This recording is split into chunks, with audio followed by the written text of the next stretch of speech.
There we go. It's recording to Zoom. And it just goes straight up to the cloud. Yeah, I just open my chat GPT. Yeah, yeah. When we both do it, then we can. All right. Yeah. So, for the purposes of Google Gemini, this is a high-level overview of how a business coach, business strategist could work with a managed service IT provider. How else would you describe yourself? Technology strategist. Technology strategist. Um, to work together to provide comprehensive services for businesses with employees of around 25 to 100.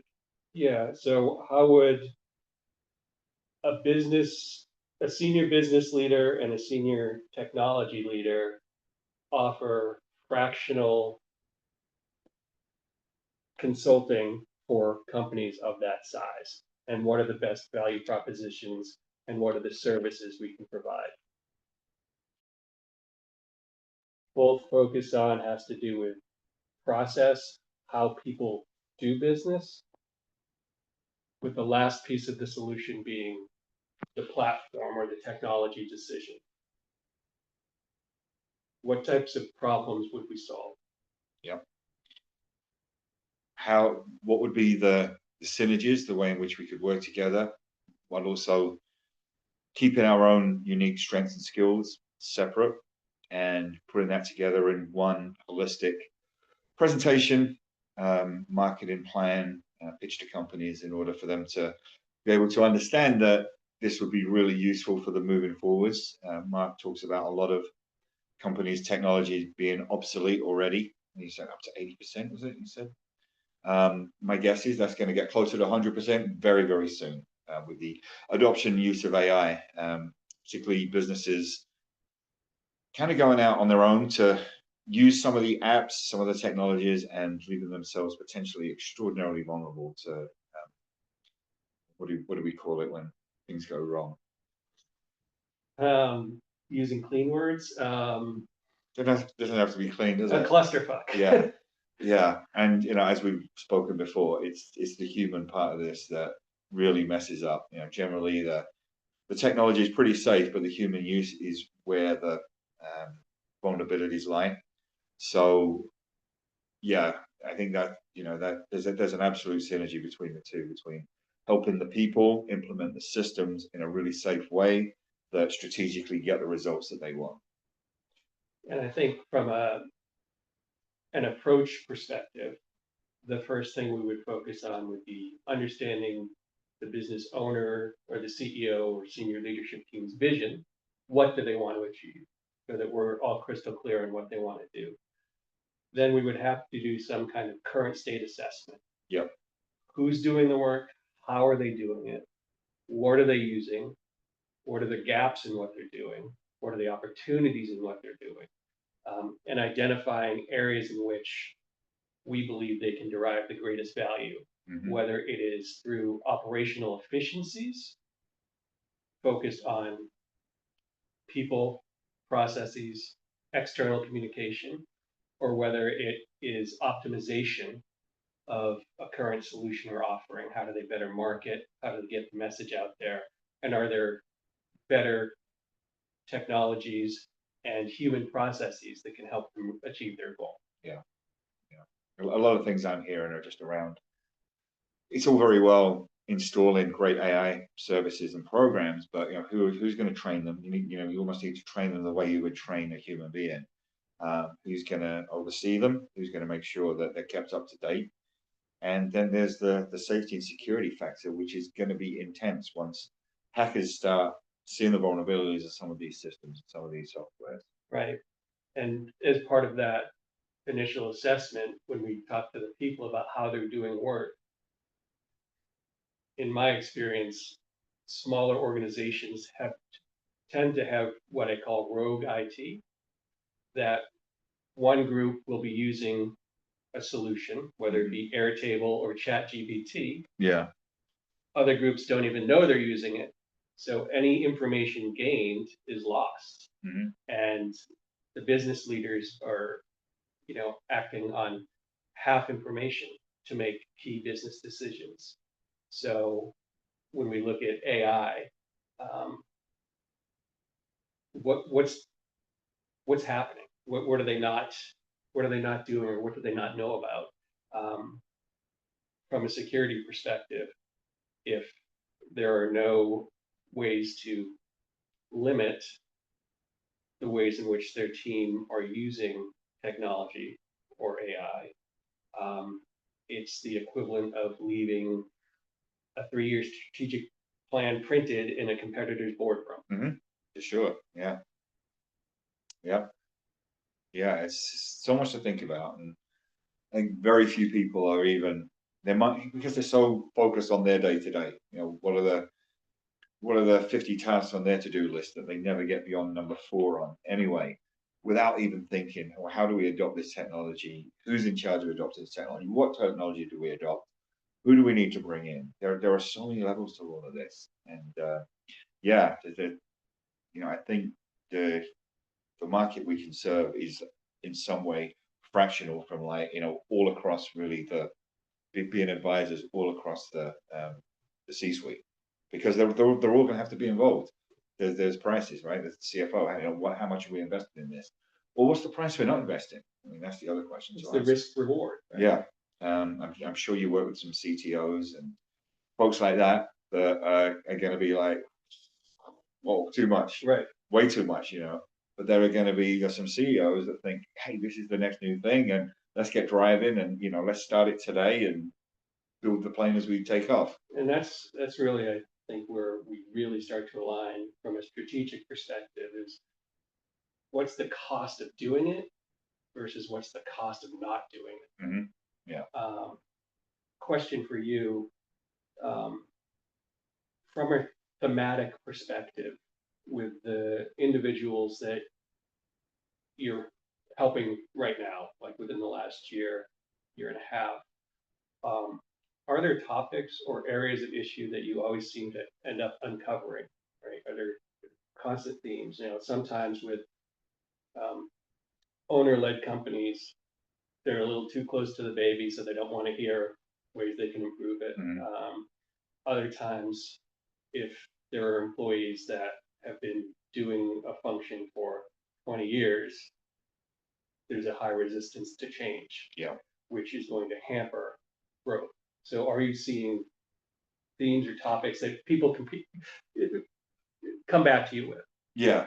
Well, it's interesting because my folks, they come to me because there's a need, right? And so they're pretty open. They're like, you know what, we need to change something up. And so do the discovery, and it's generally around saving time or making one of the two. And one of the best ways of doing that is to either get efficient or to get more customers and clients. So the best ways I've seen any sort of automation or AI used is definitely around efficiencies, whether that's in marketing or whether that's in internal systems, maybe even some management. The conversation I had yesterday on a podcast was a guy does car wraps out in Oregon, and he's aiming to make his business a one-person business, even though it's a national business. He wants to bring in and he wants to automate the entire process. And he already has so much of the process, the delivery automated. It's I don't know how they do it. They get the car, they put the wrap around it. But what he wants to do is bring that into his office. So it's literally just him, and he's running a one-person organization with bots and machines, which is kind of fascinating. But that is the ultimate, really, in efficiency. Then it's up to him to train the bots, to run the business. How much external marketing does he want to do?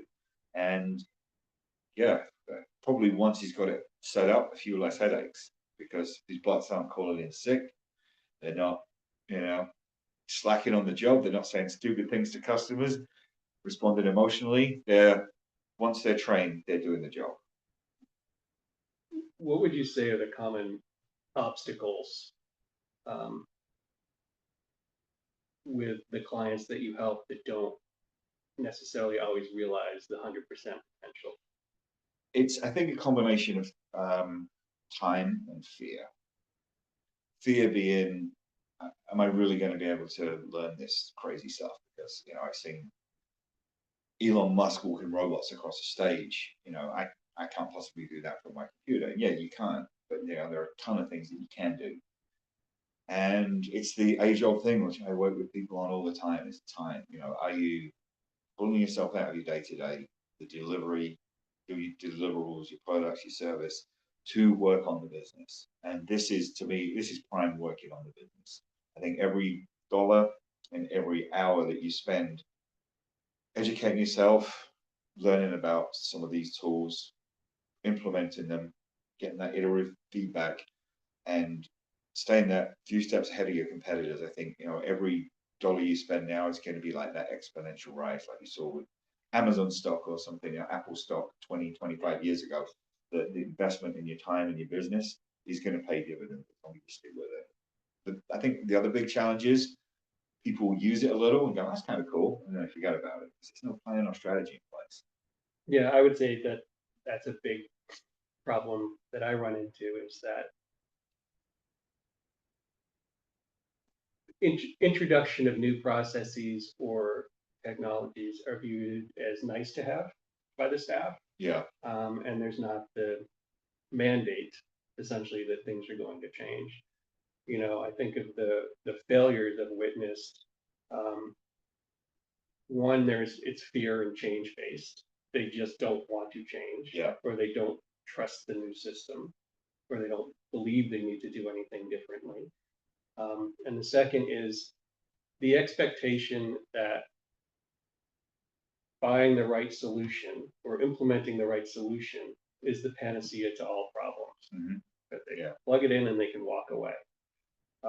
That there needs to be an understanding that introducing whatever it may be, whether it's a simple platform or AI that's connecting with automated robots that are doing work, someone needs to understand it and provide the context for which it's doing and the why, hmm right? And there yeah, needs to be that internal expertise, because if you seek to outsource that expertise, it's another layer of risk hmm that you're jeopardizing your company with. yeah, yeah, sure.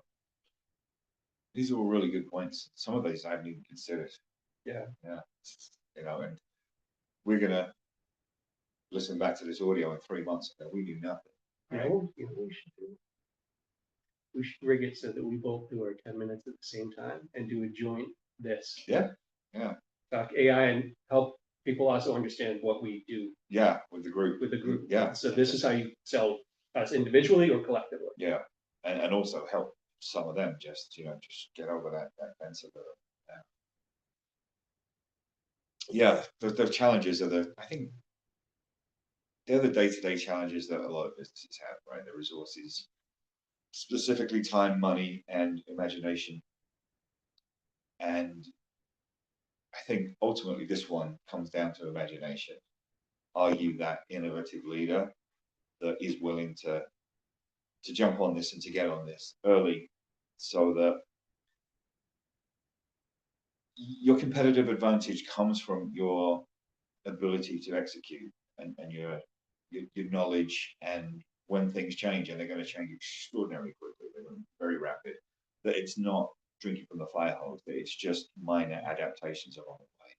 I think jumping in early and having a strategic plan for a lot of this is really good. And it's interesting as you talk about competitive advantage, because so many of the products and services out there don't truly have a competitive advantage as a standalone. Right. For me and for you, it's the combination of our knowledge and experience, right? And specific areas of exposure or expertise that differentiate us from other people. Yeah. For a manufacturer of a widget, ideally it's the quality, it's the brand reputation, it's their ability to adapt to changing market conditions. Um, so how do they leverage new tools and new processes to innovate even in a relatively static industry? Yeah, well, I think the days of static industries may be over. Seth took me to an AI networking event at Gillette Stadium about 6 months ago. And some of the things going on in even like, nuts and bolts making and widget making and just some it's all being done by AI now. There's no, the engineers are just putting in, working with the AIs to work on the variances and the tolerances, and that's about it. The whole process now, from conceptualization through to build through to delivery, is all done automatically. So if we were to attempt to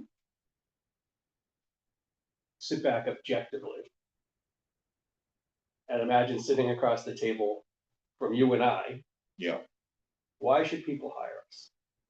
because they're going to get crushed if they don't. Okay. And it will happen slowly, slowly, slowly, then all at once. We don't have the resources of an Accenture. They don't need the resources of Accenture. What do they need? They need the ability to be able to plan into the future, of knowing that what we're now calling AI, my guess in 2 years' time, we're calling it something different. You used to call it the information superhighway back in the day, right? Who talks about, Mark, I'm just going to fire up my phone and get on the information superhighway. The terms or language evolves over time, and the words will just become much more commonplace. The way that surfing, you say, I'm just going to go surfing. 30 years ago, we're 40 miles from the ocean. Now, someone's surfing, they're on the web.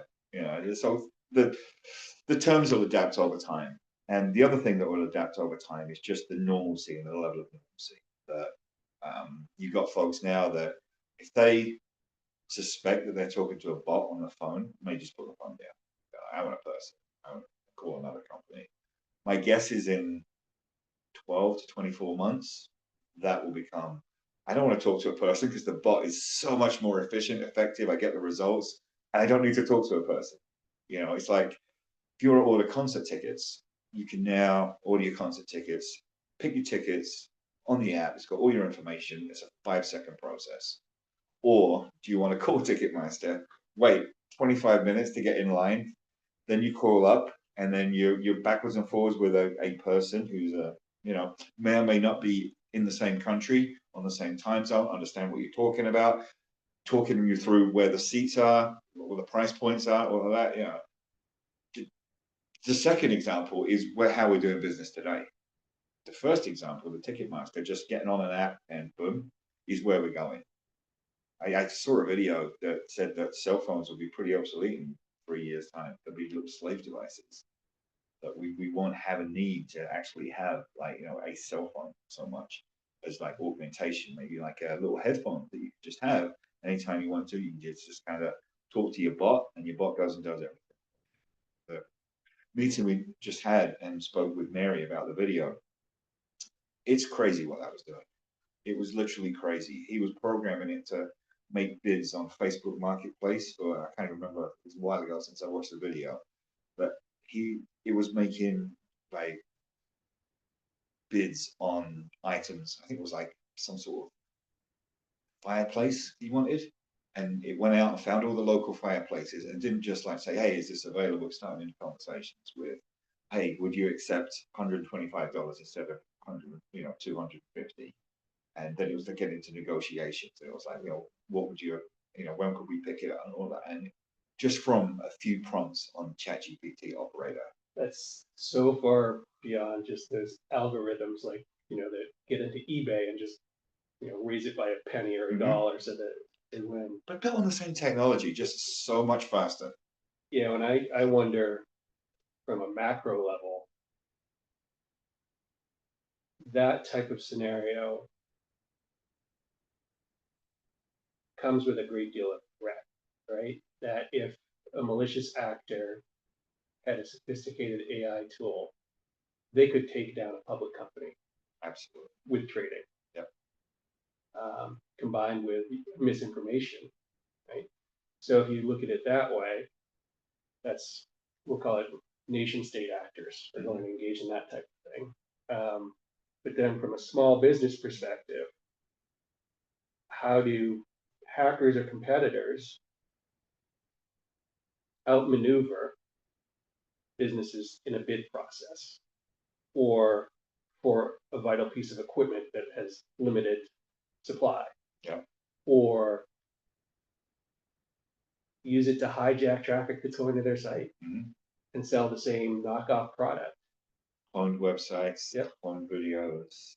Yeah, you as a business owner talking all sorts of crazy nonsense on a YouTube video, and yeah, there are two competitors in town, and one's a bad actor, and yeah, we see it already in the political world. Yeah. You have to, trust, but verify, verify, verify, and verify any sort of thing on the news and the political landscape now. My guess is we're going to have to somehow find a way of doing that with regard to what we're now calling AI and automation and augmentation and bots. And if anyone could look me in the eye and tell me what that's going to look like, I'll give them $1 million. Switching gears for a minute. So I've spoken about my general philosophy in approaching a project or a partnership with a client. Talk about the 3 Ps: people, process, platform. Yeah. What I think separates my approach versus, a cookie cutter large consulting firm is that I'm able to tailor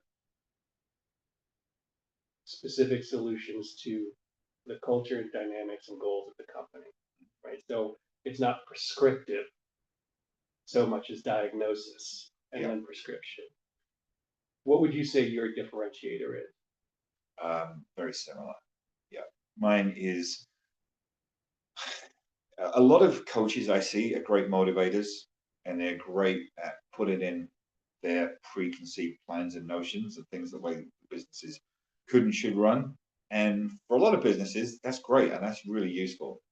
I like to work with the folks that I think Steve Jobs used to call them, the mavericks, the ones that, that really have passion behind their business and have built a crazy sort of business in an interesting sort of way. And if they had any business advice when they started it, it would have been, don't do it. But they went and did it anyway, and they built it to a certain level. And I think there are definitely coaches out there that give them, hey, here are the 25 steps to get to where you want. I just love working with people on an ongoing basis, going to what you want is changing minute to minute, hour by hour. If we put in a 25-point plan, by the time we got to point 4, anything beyond like 7 is going to be probably completely obsolete because of the direction we've gone in. So why even bother with that? Let's have like a North Star. I'm a triathlete, and my friend asked me the other day, he said, when you're swimming, how do you sight? And I said, it's really difficult, when you're out there and there's like 3 or 4 foot waves and you've got like a little buoy, and you just have to time your swim and your stroke, and then as the wave comes up, you look up, and you've always got to move towards the buoy. You've got other athletes, you've got tides, winds blowing you around. But if you're not sighting all the time towards that North Star, then you're blown off course. And that's the way I like to work. Is like, why are we building this business? What's the most important thing? Let's keep an eye on that. I was working with a client yesterday, and he was getting really worried. It's a seasonal business, and the winter was lasting a little bit too long for him. And the last 2 meetings we had, I could see like the blood draining out of his face a little, and he was like trying to make payroll. And I walked in yesterday and I said, "You've got a lot more business, haven't you?" He said, "Oh yeah." He could just see it in his face. And he said, and because that happened, I got back to my why, the reason I'm in business. And he said, let's focus on those goals. Great. He's back. He's got his North Star. He's got his directional buoy. He knows where he's going. He got blown off course a bit, but we were able to course correct and head towards that. Yeah, I'd love that analogy. And it's one of the things why I enjoy ongoing engagement. A few years ago, you'd say, well, I'll build you a 3 to 5 year roadmap for technology. And Yeah. it was like, oh, now it's 3 years. More recently, I'm like, 18 months and we're going to have to change it. Yeah. Now I'm trying to convince clients that we need to have a strategic review at least every 6 months, if not quarterly. Yeah. And they can be subsets of the whole strategy, but it allows you to make those small adjustments. So a lot of what I think about as I'm understanding the business current situation and the business objective and goals is whatever decisions we make have to be scalable and quickly adaptable. Yeah. Sometimes that means you pull the plug. Other times that means you spend a little more money to partner with find someone who's providing a solution that allows you to adapt, that you know has a track record of innovation. Yeah. That's going to get you there. I do find that that's when business owners start to get overwhelmed a little bit, because again, they just want it fixed so they can focus Yeah. on what they provide or serve. But I think for a while, I would hope that most business owners and leaders knew they had to be a strategist. They had to understand business strategy. Yeah. If they're not including technology as a strategic component right now, they are doomed to fail. Mhm. And And I can tell you right now, 80% of them won't.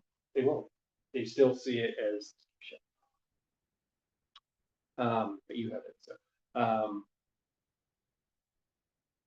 yeah. They still view technology spend and expense as transactional and a utility. Mhm. It's just the cost of doing business. Yeah. And as you've shown with your talks about AI and car wrapping, all businesses are going to require a technology strategy. Yeah. Even wedding planning. Mhm. Which is a high touch industry, right? Yeah.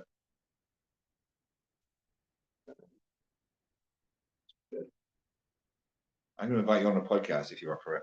Absolutely. That was almost, we were using a little bit of podcast voice there. Yeah, definitely. All right, that's perfect. So we'll feed. I